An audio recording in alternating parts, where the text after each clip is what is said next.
This is ABTV, Animal Bites Television. For animal lovers, by animal lovers. Hey, Brian from SnakeBytes here. I'm Corey Wild, wildlife adventurer from Australia. And we're cruising around California. Today, we're at the Reptile Avenue's retail store, Reptile Factory. You're watching SnakeBytes. My name is Brian Barczyk. I'm no zoologist, just a guy with a passion for animals. And that passion often takes me on animal adventures around the world. This week, I'll be in Southern California at Reptile Avenue, highlighting the retail outlet. You're watching SnakeBytes. So Corey, I grew up basically popping into reptile stores and pet shops just like this one, so it's awesome when I can come in and just see these animals. And what I have here, of course, is a green iguana. These guys are endemic to Central and South America, and I know you know this animal really well. Yeah, definitely. This is the type of guy I could find in my backyard in Australia just about any day of the week in the summertime. The bearded dragon. Exactly, and both these guys are omnivores actually. I mean, bearded dragons will eat vegetables and obviously bugs of all sorts, even other little animals, and of course green iguanas, although they're a little bit more heavily vegetarian, especially as adults. Around the breeding season, they'll typically get more carnivorous and want more protein in order to breed. Now, the green iguanas are a really common pet, but to be totally honest with you, they're not really for everyone. They get pretty large, and unlike this animal here that's really docile, some of them can be a little bit cantankerous. As for bearded dragons, what's been your experience? Bearded dragons in general, they're just so placid, so quiet, really easy to maintain as long as you keep their temperatures right and you keep them happy and healthy and a good variety in their diet. But they're very, very docile. This guy's really warm at the moment, so he's moving around a lot, but they're small, easy to maintain, and anyone with a small apartment can look after a bearded dragon quite easily. Whereas on the other hand, with this big spiky beast you have here. Yeah, they need a big enclosure. I mean, these guys are they can get 6 foot long. They love to climb. I mean, a cage needs to be pretty large to keep an animal like this the right way. And again, a lot of times, they're just not really the best of pets. They love to whip their tail. This one is a beautiful animal, and if you get an animal that's this docile like this, it can be a great, great pet. But certainly a bearded dragon is the better choice when it comes to beginner or even maybe novice keepers. Definitely starting out, yeah. I tell you what, every time I see one of these things, I get a huge smile on my face. They're one of the cutest little animals, I think. This is an African pixie frog, or an African bullfrog. It's one of the largest species of frog on the planet, and really the largest in captivity. And they're being commonly bred now, so you see them a lot in the pet trade. This actually is just a little pup, believe it or not. This little thing here will get as big as a dinner plate. And what I love about them is not only their cute little face, but the fact that they will eat something almost the same size as their body. These guys are little garbage disposals. I remember buying one of these guys when I was about 16 years old from a local pet shop, and I had it for about 10 years. It was just such a cool little animal. I tell you, I will always, always love these little cute faces. Look at that thing. Have a look at this little gem. This is from the Solomon Islands. He's an emerald tree skink, and he's also found in the Philippines. Awesome little diurnal daytime skink, and what they do is they run around the trees and they hunt for any little invertebrates. They've got great eyesight and they can pick up movement through the leaves, and they just run over and bam, hit their prey, chew it up, swallow it down. You can see he's got long toes here with good little claws for climbing. So obviously the green colour there makes great camouflage for him, and when you're out looking for reptiles, remember it's not just the big things, it's these little tiny guys which count as well, and great to find. Hey, so Corey, remember that time back when you handed me a tarantula at the reptile show? Oh yeah, that little itty bitty hairy spider that was about that big. Well, I want to test your reptile handling skills, and I'll be back in like 5 or 10 minutes. See what you can do with this snake, all right? Whoa. Have fun. Looky what we got here. Okay, so this is obviously a reticulated python, and it looks angry. Now these snakes grow pretty big, and this one here is just a baby. But believe it or not, they have over 60 teeth in that mouth there. They don't have fangs for injecting venom, but they've got a lot of teeth, and when they bite you, they make you bleed a lot. So I don't know what Brian wants me to do with this snake. Maybe he was hoping for another outcome, but I might just try and slip it back in here. and say, see you later. I found a little friend for you, buddy. Something you might like to have a look at. Another arachnid. Do I have to do this? I don't know. Does he have to do it? I think he does. So this is Plamina nursus. Okay, this is wait. a Thai scorpion.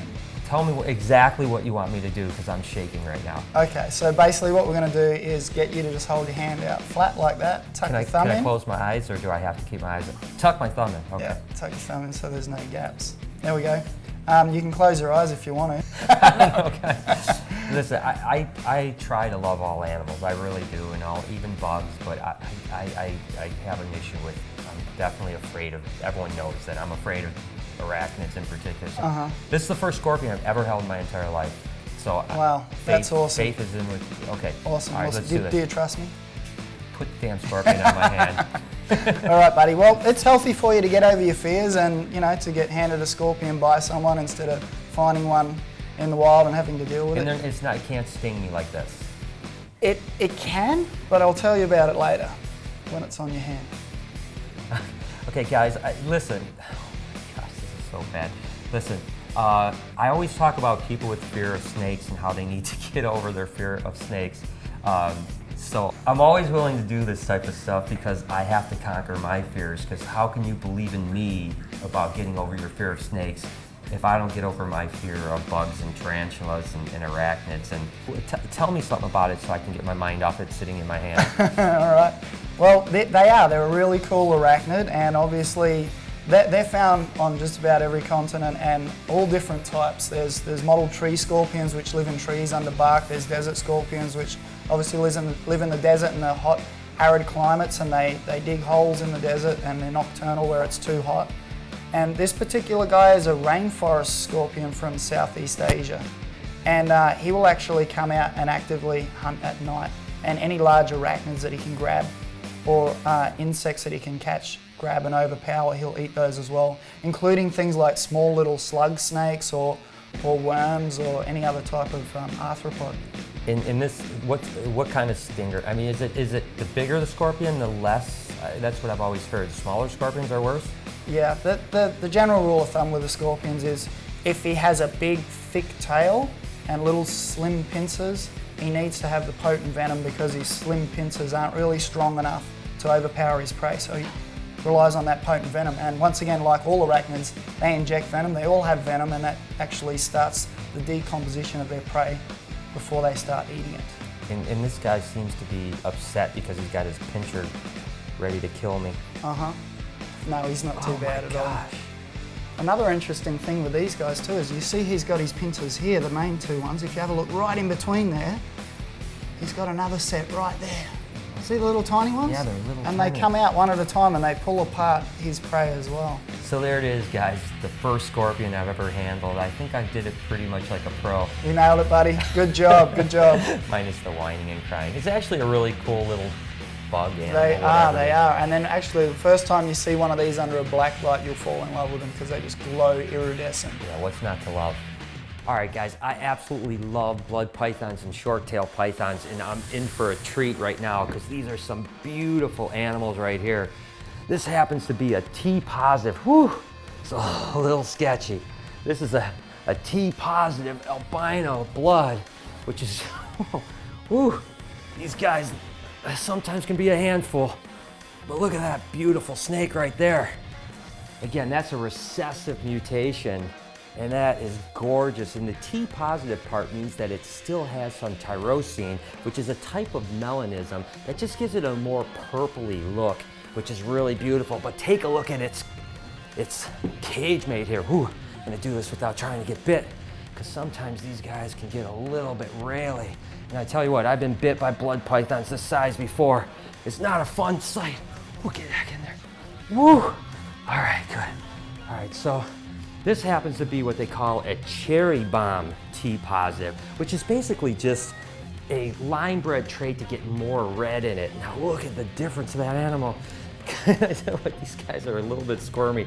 Some blood pythons can really tame down, and again, these guys aren't mean whatsoever, but they definitely like to move around weird. But look at how gorgeous this cherry bomb is.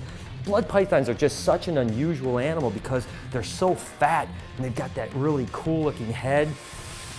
And again, they have a lot of power behind them. Now, these aren't exactly blood pythons, although in the past they were kind of known as black blood pythons. Now they're really short tail pythons, which are pretty similar, obviously, looking than a blood python, but they stay a little bit smaller, and of course, it's that little short tail that gives them their namesake. And you can see this one here has that black head, which is really cool, but take a look at this one here. This one is also a black short tail, but look at the difference in the head. I mean, that is one really cool looking animal. And again, these guys will stay a little bit smaller than the Malaysian red blood pythons, but they're still pretty much almost the same animal. Now this guy looks a little bit fiery. It's kind of interesting because you could just see his eyes kind of following me right now. And he's giving that attitude like, hey, I may take a pop at you. But he's pretty cool. This happens to be an ivory blood python. Now this is a super version of this snake right here, which is called a matrix blood python. And again, the matrix came in a while ago and it proved out to be co-dominant. And when you breed these two together, you're gonna get on average 50% ivories and 50% matrix, which is really cool. And again, these are the blood pythons here. And they're probably mid-sized blood pythons right now. And you can see, I told you he was gonna take a pop at me, right? Whew, you gotta watch out. These guys are lightning quick and they pack a punch like you cannot believe. You better just close this thing before I get hit for sure. But take a look at this animal here. This is a, whoo! She's a mad one right here. Come on, girl, calm down, calm down. This is a big, big blood python. Whew. Just look at the size of that blood python right there. And look at how red and beautiful it is. Wow, that's blood pythons. Those are one cool, cool, cool animal. Whew, I got away without getting bit. Oh, I almost spoke too soon, didn't I? This is definitely not for the faint of heart. Whew, come on, calm down, you're fine. Get her back in the cage. Whew! Now that was really cool. So Corey, I know that you deal mainly with stuff that you're catching in the wild with your adventures traveling all over the world, but I want to bring you into my world a little bit, which is these incredible paint jobs that we work with. Check that girl out. Oh my gosh, what did you do? Did you take this out the back and hit it with a spray pack? It's funny you say that. Canary yellow and a bit of white.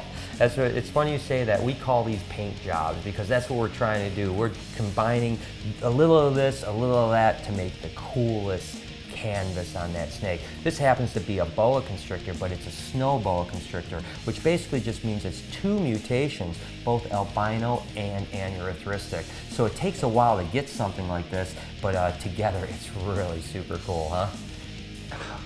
It's an amazing snake. Have a look at it. It's just...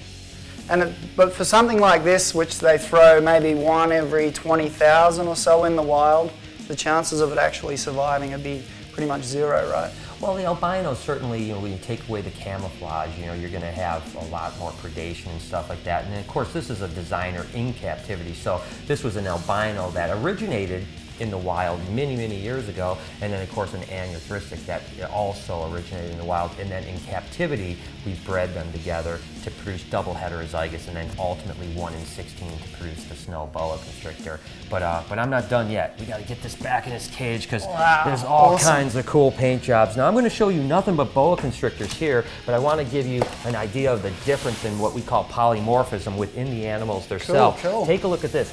Now that last animal was albino and aneurystic. This is a different type albino. This is what they call a T-positive albino. So it doesn't have the red eyes, it doesn't have that orange-red look to it, but he still is lacking a lot of the melanin, giving it that kind of purpley hue. Wow, that's amazing. And of course the tail part of this snake's almost almost similar to what it would be in the wild. Yeah, it is. Again, it's just stripping like one layer of melanin, not all of the melanin. Again, there's different proteins within melanin, and in this case, there's still the tyrosinase is still within the animal itself, giving it that kind of purpley, chocolatey look. But that's a beautiful, beautiful snake. The T positives haven't been around very long, and my gosh, they are absolutely gorgeous animals, huh? All right, so getting back to the albino, or really what they would call an amelanistic boa constrictor. This is basically what it is here. Now, this is lacking all of the melanin, unlike the T positive that was only lacking part of the melanin. But this is a little more special animal than that too. It's what they call a coral albino. So you see that beautiful red on it? That's actually selectively bred, or what they call polygenics, which basically just means that you're breeding the coolest red animal to the coolest red animal, so that you get just a beautiful example of an albino. Wow, that's awesome. Have a look at its head. It looks like sherbet. Exactly. That's amazing. And again, that's just selectively bred over generations to produce that beautiful modeling of red throughout the body. So how many generations do you think this would take? Well, it's probably at least 2 or 3 generations of red, and it could even be 3 or 4 generations of red to get that beautiful animal. And every time you continue to breed that to a more pink animal, you're going to continue to get better and better offspring. Wow, that's amazing. I wish we could have these guys in Australia. It's such a beautiful snake. It really is. Well, I know that you're more of a guy that is out there in the wild, in the bush, finding locality stuff. Well, let me show you a couple of those guys. Awesome. But now I want to get into kind of the more locality animals, something that if you were, cruising around northern Peru, like you would probably love to do, you'd find a boa constrictor like this, which is what they call a longicauda. And again, you can see that's a very different looking snake than the other snakes. And again, this is a pure locality animal. Right, right. So this is exactly what you would find in the wild in certain locations in South America. Exactly. And it's got all of that beautiful camouflage colors which enable it to sit in the ambush position waiting for its prey. No, you're absolutely right, and this one's still a pretty small animal. It's going to get quite a bit larger, and that's the interesting thing about boa constrictors is the different sizes. You have some of the true red tails can get really large. The common Colombians, which most of the paint jobs are, get maybe anywhere from 7 to 10 foot. And then let me put this guy back really quick and show you another locality animal that is very different size-wise, and that would be the Sonorans here.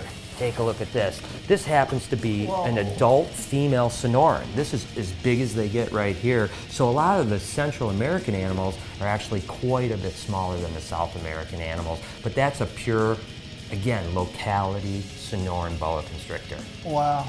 So this is what you got to look for when you're trudging through the jungle down there herping, and you've got to spot that in a tree. That contrast against all the leaves and the bark, would be almost impossible to see. Absolutely. Well, I know you're always going to be a wild guy. Getting out in the bush is where you live, but I'm trying my hardest to convert you over to a little bit of my world and these beautiful paint jobs that are in captivity. Well, at the end of the day, they're all beautiful creatures, and we have a passion for them, whether they're our pets or whether they're out in the wild.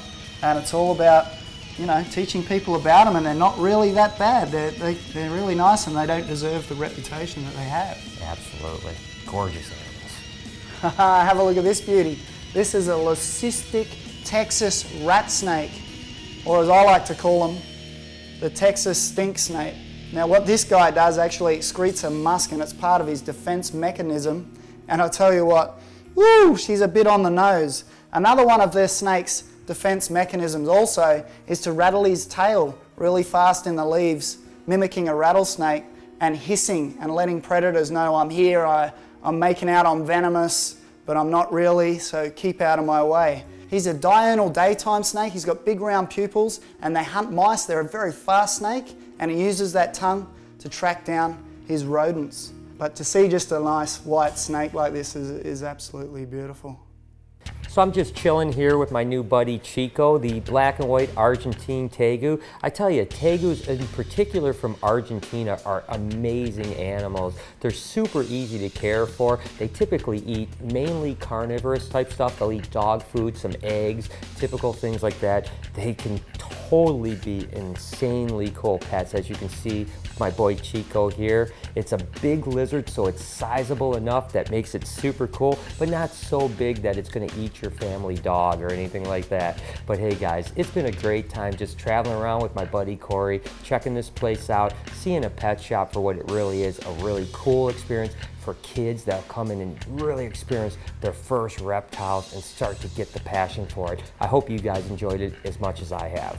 So there it is. I hope you guys enjoyed the show. Corey, thanks for coming and hanging out with me, man. Anytime, buddy. Thanks for showing us some cool animals. Well, you know, minus the scorpion, of course. But as always, I was Facebooking and tweeting my way through it. So make sure to follow me over at SnakeBytesTV. Till next week, you've been watching Snake Bites. Hi, I'm Peter Birch, an Aussie bloke who loves wildlife. My respect for nature started when I was a young boy in rural New South Wales. Since then, it's exploded into an obsession. New episodes only on AnimalBytesTV.